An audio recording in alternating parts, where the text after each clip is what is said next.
Hello everyone, मैं हूं जयेश राजगौर और स्वागत है आप सभी का इस नए इंटरेस्टिंग यूट्यूब वीडियो में।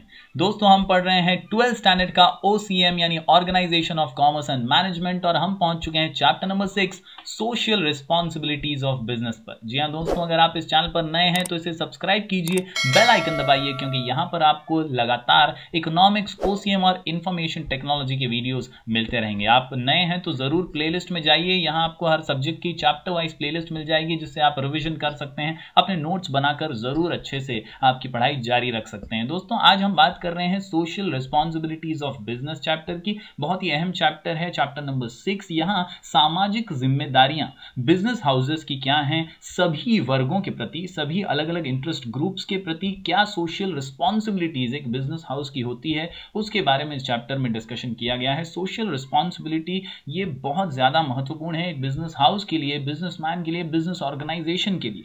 इसीलिए क्योंकि इनपुट और आउटपुट दोनों के लिए ही बिजनेसमैन सोसाइटी पर निर्भर है, बिजनेस हाउस जो है वो सोसाइटी पर निर्भर है और इसीलिए सामाजिक नैतिक जिम्मेदारियां तो बनती हैं। कहीं ना कहीं सोसाइटी के बिना बिजनेस अधूरा है और इसीलिए it is important to understand social responsibilities of business. चलिए कुछ रिकैप के साथ आगे बढ़ते हैं आज के आंसर की ओर। जी हाँ दोस्तों, social responsibility of business implies the obligation of the management of a business enterprise to protect the interest of the society। क्योंकि आप समाज से ही पैसे कमाने वाले हैं, समाज से ही आपको प्रॉफिट मिलने वाला है, तो समाज का इंटरेस्ट जो है, सोसाइटी का इंटरेस्ट जो है वो आपको ख्याल रखना पड़ेगा। No business exist in isolation. कोई भी बिजनेस आइसोलेशन में तो एग्जिस्ट नहीं कर सकता, अकेला नहीं चल सकता, उसे समाज के हर वर्ग की जरूरत होती है, फिर वो प्रोड्यूसर हो, कंज्यूमर हो, इन्वेस्टर हो, हर किसी की सोसाइटी में रहने वालों की जरूरत तो बिजनेसमैन को पड़ेगी, बिजनेस ऑर्गेनाइजेशन को पड़ेगी और इसीलिए एवरी ऑर्गन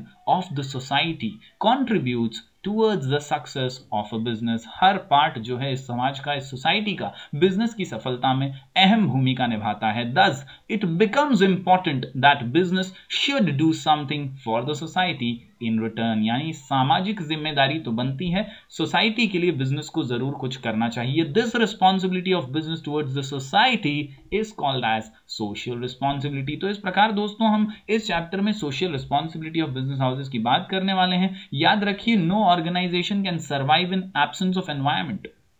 ये जो सामाजिक माहौल है, सामाजिक एनवायरनमेंट है, इसके बिना कोई बिजनेस हाउस चल नहीं सकता। It has to draw it inputs like man power, money, machines.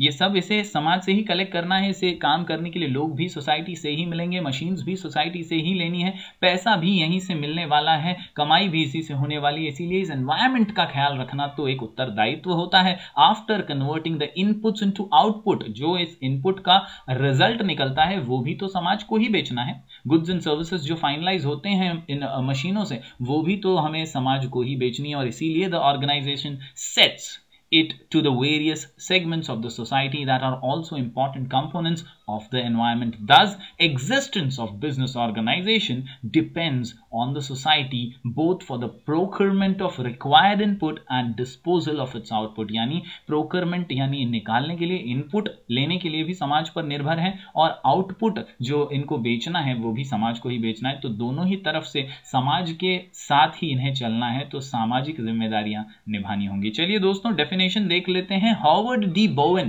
कहते हैं social responsibilities to pursue those policies, those decisions or to follow those lines of action which are desirable in terms of objectives and values of our society। यानी कुछ ऐसी योजनाएं, कुछ ऐसे कदम आपको उठाने हैं जो समाज के भले के लिए हो, सिर्फ और सिर्फ प्रॉफिट के लिए आप काम नहीं करेंगे, समाज का भी आप हिस्सा हैं, समाज से जुड़े हुए हैं और इसीलिए सोशल रिस्पॉन्सिबिलिटी निभाना ही बहुत ज्यादा जरूरी काम है। कीथ डेविस कहते हैं social responsibility of business refers to the obligations of businessman's decisions and actions beyond the firm's direct economic and technical interest. यानी भले ही हमारा डायरेक्ट या टेक्निकल इंटरेस्ट बिजनेस हाउसेस का प्रॉफिट कमाना हो, पैसे कमाना हो, लेकिन साथ ही साथ आपको ऐसे डिसीजंस भी लेने होंगे जो समाज के हित में हो, समाज के भले के लिए हो और इसी को हम कहते हैं सोशल रिस्पॉन्सिबिलिटीज। चलिए आज इसी कड़ी में एक और आंसर पढ़ लेते हैं। आज हम देखने जा रहे हैं रिस्पॉन्सिबिलिटीज टुवर्ड्स इन्वेस्टर्स। जी हाँ, बिजनेस हाउसेस की अपने इन्वेस्टर्स के प्रति, जो पैसा लाते हैं बिजनेस में, पैसा देते हैं बिजनेस को चलाने के लिए, उनके प्रति क्या जिम्मेदारियां हैं। छोटा सा आंसर है बहुत महत्वपूर्ण 6 पॉइंट्स का ये answer, maintain transparency. Mister HP हमारा शॉर्ट कोड है, आप जैसा कि देख रहे हैं। तो ये छोटे से आंसर को समझने के लिए मिस्टर एचपी ये शॉर्ट कोड आपको काम आएगा। Maintain transparency, maintain solvency and prestige, return on investment, handling grievances, proper conduct of meetings और proper disclosure of information. Investor ये पैसे लाता है बिजनेस में, तो कहीं ना कहीं ये रीढ़ की हड्डी के समान है। Investors provide finance to the company, they are creditors of business, business should fulfil about responsibilities towards the investor. यानी कहीं ना कहीं ये क्रेडिटर हैं बिजनेस के लिए। आपने अकाउंट्स में ये शब्द सुना होगा, क्रेडिटर और डेटर। क्रेडिटर पैसे लाता है, ये सामान देता है आपको, तो कहीं ना कहीं आपको बहुत ज्यादा इनके प्रति जो जिम्मेदारियां हैं वो निभानी जरूरी है। फाइनेंस प्रोवाइड करते हैं ये, और इसीलिए आपकी जिम्मेदारियां बढ़ जाती हैं। चलिए एक एक पॉइंट को समझ लेते हैं। सबसे पहले maintain transparency and maintain solvency and prestige. Question का नाम है रिस्पॉन्सिबिलिटीज टुवर्ड्स इन्वेस्टर्स, आंसर का नाम mister HP. M for maintain transparency और M for maintain solvency and prestige. सबसे पहले पारदर्शिता होनी चाहिए, ट्रांसपेरेंट बिहेवियर होना चाहिए। जो भी कच्चा चिट्ठा है फाइनेंशियल पोजीशन का, कैपिटल का, जो बिजनेस चलाने के लिए लगता है, वो तो आपको इन्वेस्टर दे रहे हैं, तो उससे आप कैसे इस्तेमाल कर रहे हैं, उसका क्या उपयोग कर रहे हैं बिजनेस में, ये बताते रहना बहुत जरूरी है। Investors provide long term capital as well as working capital. वो आपको पैसा प्रोवाइड कर रहे हैं शुरुआती इन्वेस्टमेंट के लिए भी और बिजनेस को रन करने के लिए भी, एफिशिएंटली रन करने के लिए। So it should maintain high degree of transparency in its operation. ये एक नैतिक जिम्मेदारी है बिजनेस हाउसेस की कि वो ट्रांसपेरेंसी यानी पारदर्शिता बनाए रखें। इसके अलावा maintain solvency and Prestige, financial position को, गुडविल को, अच्छी इमेज को बनाए रखना बहुत जरूरी है, क्योंकि इन्वेस्टर्स की नाक का सवाल है। कहीं ना कहीं वो आपको पैसा दे रहे हैं, पैसा लगा रहे हैं, तो प्रेस्टीज बना रहना चाहिए। फाइनेंशियल पोजीशन डामाडोल नहीं होनी चाहिए, ठन ठन गोपाल नहीं हो जाना चाहिए।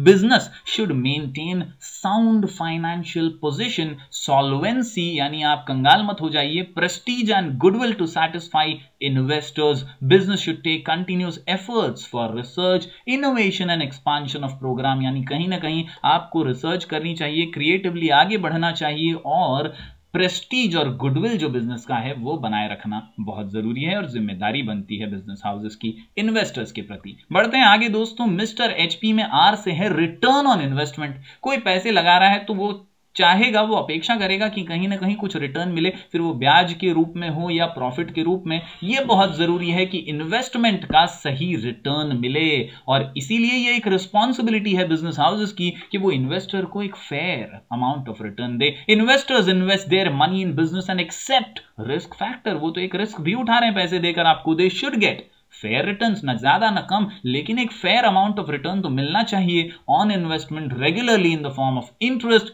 Following point should be considered. Fair returns देते रहिए, सेफ्टी ऑफ इन्वेस्टमेंट रखिए, स्टेडी अप्रिसिएशन ऑफ बिजनेस। तो इस प्रकार दोस्तों अगर इन चीजों का ध्यान रखा जाए तो बहुत आसानी से सोशल रिस्पॉन्सिबिलिटी टुवर्ड्स इन्वेस्टर आप पूरी कर सकेंगे रिटर्न्स ऑन इन्वेस्टमेंट देकर। बढ़ते हैं दोस्तों अगले पॉइंट की ओर, बहुत महत्वपूर्ण है, हैंडलिंग ग्रीवियंसेस।